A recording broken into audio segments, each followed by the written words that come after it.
Welcome to Top Advisor Marketing, where you will learn how to become a prolific online influencer, attract more ideal clients, and grow your practice. Brought to you by Top Advisor Podcasting, a done-for-you podcasting solution built just for trusted advisors. And now, your co-hosts of Top Advisor Marketing, Kirk Lowe and Matt Halloran. Hello and welcome to another Top Advisor Marketing podcast. You know, there are people who have been in this industry for a long time and have created not only a great name for themselves, but a great name for their company. And especially when they have a very specific focus and niche. I remember meeting Duncan the first time after I had actually left Peak when I was working with Ron Carson, and we had some really great conversations about where Pareto Systems was going and what he was doing. It was really the first time that I was really even allowed to talk to Duncan because we were in kind of direct competition, even though that we really weren't. So if you haven't noticed, my guest today is Duncan MacPherson. He is the CEO of Pareto Systems, and we're going to dive in a little bit about what he is seeing in the industry today. So Duncan, welcome to the show. Matt, thank you for having me. Okay, Duncan, you have your fingers on the pulse of thousands of advisors. What are you seeing right now that is working for advisors across the board, not just from the systems perspective, but I know that you guys do some marketing stuff. I mean, you do all sorts of stuff. So talk to me about what you've seen is working really well for our fellow professionals. The biggest adjustment that some of the top teams have made, and again, this starts from a mindset of seizing an opportunity and elevating, not stagnating, is they're reintroducing themselves to their favorite clients. So basically what they're saying is on the phone call leading up to a face-to-face meeting, whether it's digitally or in person, they're saying that they're really looking forward to seeing the client. The team has used 2020 as an opportunity to raise the bar. We're looking forward to showing you some of the adjustments that we've made in our upcoming meeting.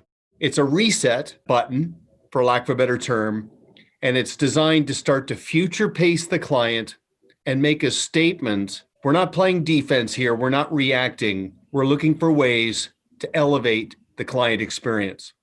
That's a huge commonality among the best, and I can go into that in more detail if you want some of the specifics. That's been very, very well received by clients. Well, I definitely want to dive into that more deeply because one of the things that I've always liked about your system and your company is the completeness of what the advisors get, right? I mean, you guys provide wonderful written scripts and then also support after that. So I'm going to play devil's advocate with you here, Duncan, just for a second. So I'm a client, right? Advisors sometimes don't communicate with me as frequently as they should. You are now instituting this increased and more intimate frequency of communication. How do you start bridging that so it doesn't seem like you're kind of coming out of the blue? First of all, the assumption is that the advisor is not saying to the client, look, I've been doing it wrong all these years and I'm now just starting to get my act together. You have to remember, Matt, that the caliber of teams we work with is very high. So they've already had professional contrast in terms of how they conduct themselves, both in terms of their proactive and reactive service. The focal point here is that because of the abstract nature of the business, because it's becoming more commoditized, fee worthiness is always something they have to be mindful of. Relationships can drift into a pattern of familiarity, where things start getting taken for granted and loyalty fatigue is born. So the advisors just try to get out in front of that by rejuvenating the relationship, getting out of this sort of rehash of something that's happened in the past, focusing more on where everything's going, and removing the mystery around the value of the advisor to the client. I want to pause you there. Let's talk about that. That's what I want to know. What are you telling your I know that you really do work with the top 20% of financial services professionals in North America, but what are you telling them? I mean, how are you teaching them to show that value so that the fee compression and concern that a lot of people are talking about isn't as much of an issue? First of all, the elite teams place as much emphasis on practice management and relationship management as they do on wealth management. Wealth management is becoming so increasingly commoditized. None of how an advisor manages money is really proprietary. Mm-hmm. In fact, many of our advisors are getting out of the wealth management business per se, meaning they're outsourcing to substantial entities to liberate them to focus on what is proprietary. And that's the client experience that practice management creates, the advocacy that can come out of a relationship when it's nurtured more effectively. That's the emphasis. And that again is a commonality, but that back to the adjustment. I did this little video. I don't know if you saw it on LinkedIn, but it was called "The Review Meeting is Obsolete." I did see that. I don't mean to oversimplify it, but 8 minutes where it basically says to the advisor, look, rebrand your face-to-face meetings, whether they're on Zoom or in person, as strategy and tactical meetings that are agenda-driven and they're part of your process, and use those meetings to reintroduce yourself to your clients, to remove the mystery so that they understand and appreciate your value fully and completely. Now, that might just sound like a word salad, but that is by design. It's engineered. The reaction, in fact, I did a consultation just prior to this conversation with you, and this team is 15 clients into their reframe, and the reactions across the board are incredibly favorable. What are you hearing? I mean, first off, I don't believe that what you said in any way, shape, or form is word salad, because I've followed you for so long, and I know that you are very strategic about positioning some of the scripting and some of your ideas, because there are powerful psychological and behavioral reasons why you're changing some of those words. They're 15 deep, or they're 10 to 15 deep in this transition. What are they hearing from this repositioning of the relationship and what these meetings look like? Okay, so let's sort of engineer it together. So here's what the advisor's saying. They're sending the agenda in the email confirming the face-to-face meeting and asking the client to print it out and start writing down some of the things that are on their mind. And then when they sit down face-to-face or on Zoom, they start working through the agenda.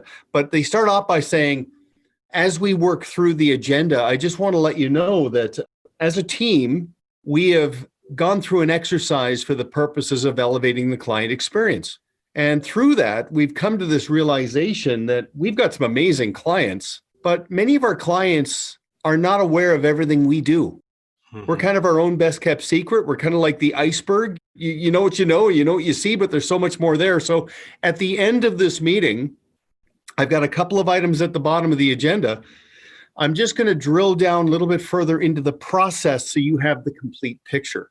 That's how it's positioned. Once they actually do that and they go, Matt, we've got a turnkey approach to this, but at the end, here's what the client says to the advisor. They say, finally, I actually understand what you do.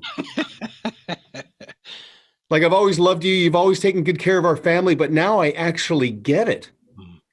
That's the response. Oh, man, that's got to be just soul filling and reinforcing. And what a great opportunity to do things like ask for a referral or just be so grateful that they're your client. I mean, that's absolutely fantastic. That's amazing marketing, Duncan. And I know you know that, but I want our listeners to focus on that by reinforcing your value proposition and truly what makes you unique and different every time you meet without having it come across as being salesy, right, is some of the best marketing we refer to as organic marketing that you can do with your existing client base, which in turn is going to keep you top of mind and make it so that they're going to more easily refer you to, whether that's to the website, a white paper, a podcast, a video series, or whatever you're doing in your active marketing. Now, let's switch gears a little bit, because I just bridged the gap with the next direction that I want to take you in,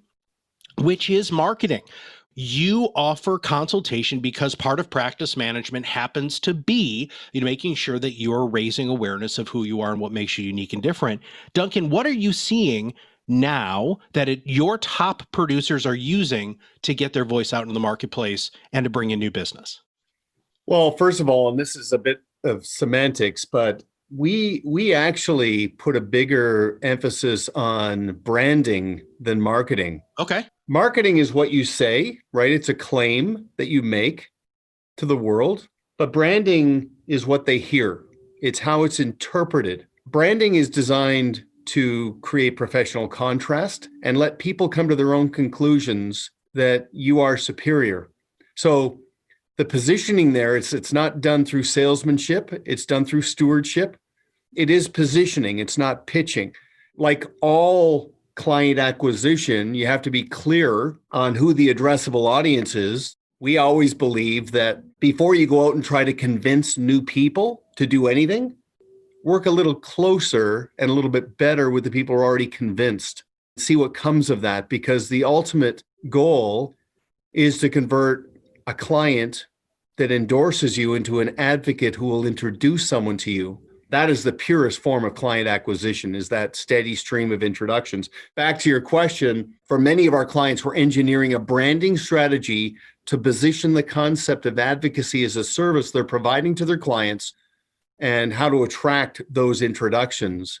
It's incredibly powerful when there's volatility and uncertainty in the world, because that's when a financial professional is at his or her highest level of referability.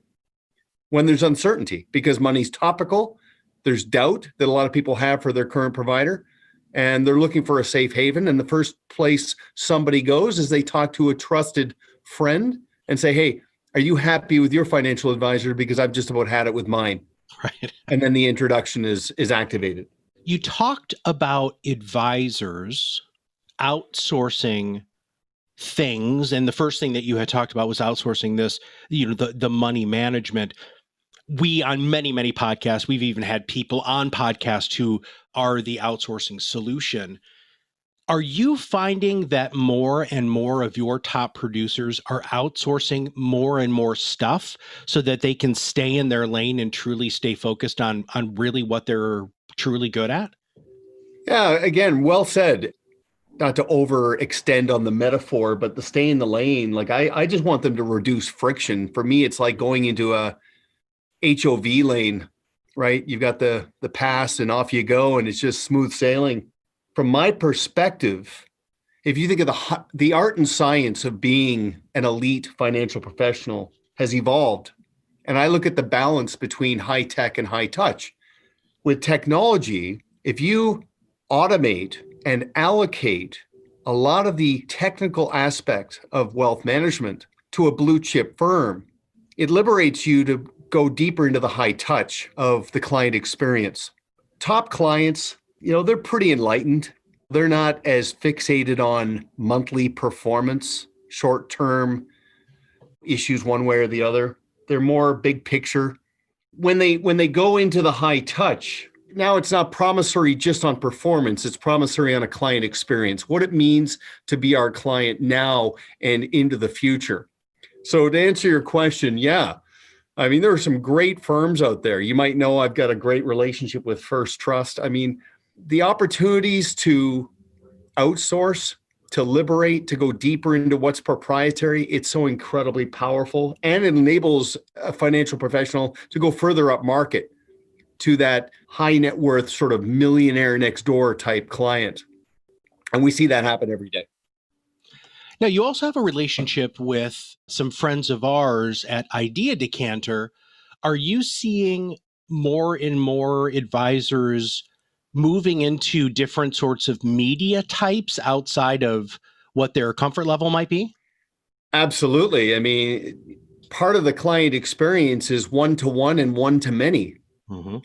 The teams that embrace video, like with Idea Decanter, creating both the evergreen value proposition, trailer, what makes us different type of video that goes on their website.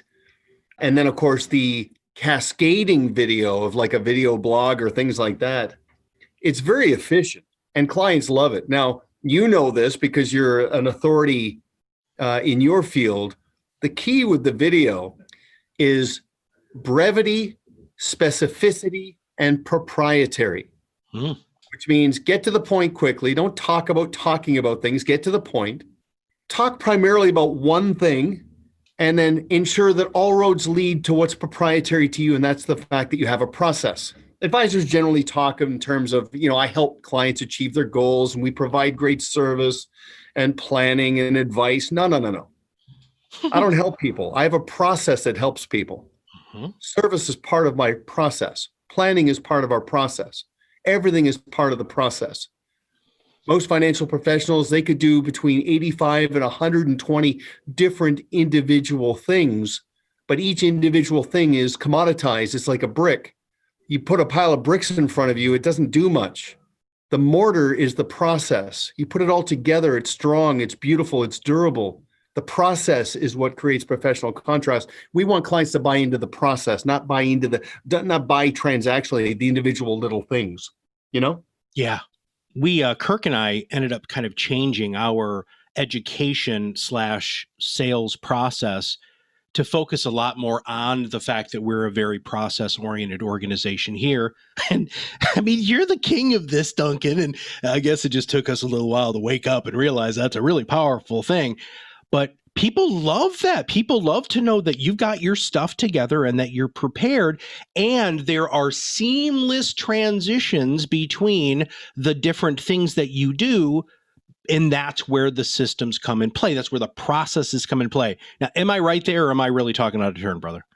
No, well, first of all, your team, you've done a very good job in elevating and creating professional contrast in your space. And part of that, like any knowledge for profit, fee for service professional, they need to take the abstract nature of what they do and make it more conceptual. So like you said, just referring to your value and your approach as being process driven makes it a thing. That's like a handle to grab onto. So we're not sort of talking in generalities and superlatives and platitudes and things that float around. No. We've developed and refined a process. So clients don't need to know everything you know. They just need to know that you know. And when you say, we've got a process in place and let's stick to the process, let's move to the next step in the process, clients just buy into that. And then, of course, the trust comes from the fact that you conduct yourself consistently and professionally, and it just validates all of it. Now, let's get to the root of all of this, which is why you have been so successful for so many years, is because advisors don't follow those processes because they don't have them, because in their mind, they think that everything is a one-off. Solve that problem in 30 seconds or less, Duncan. Yeah, again, great point. Now, here's the thing. Most advisors actually have a process. They just don't refer to it as one. Oh. And there are gaps in the process. So you think about an onboarding process. Okay, so the signing ceremony, you onboard a new client. I mean, most teams have an onboarding process. They might wing it. It might be in their heads, right?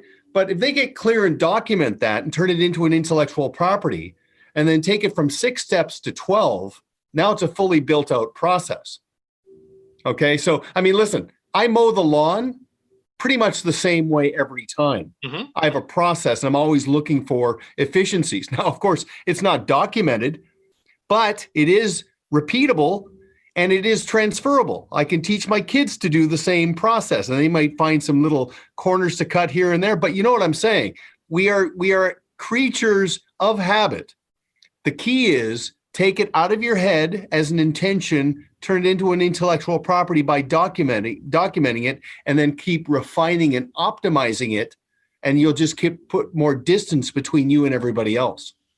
How do you pull that out of their brains? I didn't ask you this the first time you were on the podcast. I've always wondered this. How do you teach your coaches and people on your team to identify those and to get the advisor to take action to write them down so they are more repeatable and transferable? We have a gap analysis that draws it out. Okay. The assumption is that they do a lot of things right already. I mean, part of the beauty of what we do, and you attract a certain caliber as well. We attract good people. Mhm. It's not like there's anything wrong. There's nothing broken. We're not trying to fix something. There's just gaps. So we do a gap analysis up front that reveals 6 to 8 to 10 things that need to be addressed. So we're not changing them. We're not breaking anything down. We're building on what they have. But here's the thing. It's got to be documented into a playbook. It's got to be process driven in the form of an intellectual property. If it resides in someone's head, it's just a good intention. To wrap up the podcast today, you said something that is a cornerstone of our philosophy here, which is stewardship, not salesmanship. Do you think that the old sales techniques that so many of us in this industry were taught are dead or don't work anymore? Where are you at with how advisors need to position themselves as experts in the marketplace? I'm not going to say that salesmanship is dead. It's just transactional. So if you're going to go out and buy a car, it's a one-off transaction, fine. Salespeople know that they're trying to close you because of the law of diminishing intent. They don't, if you leave, you're not coming back to buy the car later. Mhm. Okay. So it works. Financial professionals today are not transactional. They're fee for service professionals that could literally go second and third generation within a family. Mhm. How they start a relationship, if they start a relationship by closing them on buying a product or selling them something, they're painting themselves into a corner. The likelihood that relationship will ever go into full, total client engagement and advocacy is so limited. Plus, you think about that really enlightened client. The advisors want to grow up market to that millionaire next door client. They don't want to be sold. They've been around that block so many times. They don't want to buy something. They want to buy into something. And what they want to buy into is a relationship with good people, a good practice, and a built-out process. They're not buying something, they're buying into something, and that's stewardship. And that's where advocacy and long-term engagement and empowerment and when the money goes into motion from first generation earned money to second generation found money, it doesn't leave the advisor. Absolutely. All right. I'm sure that there are listeners who want to find out a little bit more about what it would be to work with you. Let's talk about who your ideal client is. And since we actually work in the same marketplace, I'm sure a lot of our listeners are your ideal client. What's the best way for them to reach out to you? Let's talk about that. Well, I'm very active on LinkedIn. That's a good place to start to kick our tires, or they can track us down. I'm sure you can relay our initial contact number. And listen, we don't try to convince someone to become a client. We want to see if there's an alignment of interests now and in the future. And just to be right up front, Matt, since you and I have talked, where our business has evolved to, many of our clients today, they want to completely build out their organic business, competitor proof their clients, and maximize their business and enterprise value. And then as a proof of concept, pivot from organic to scalable growth. In fact, the client I talked to just before now is getting positioned to start acquiring businesses. So you think about the demography, the people who want to get out of the business in the next 12 to 60 months or somewhere in between. You think about the advisors who are plateaued and the friction is too severe and the commoditization is intense. They want to draft in behind somebody who's cracked the code.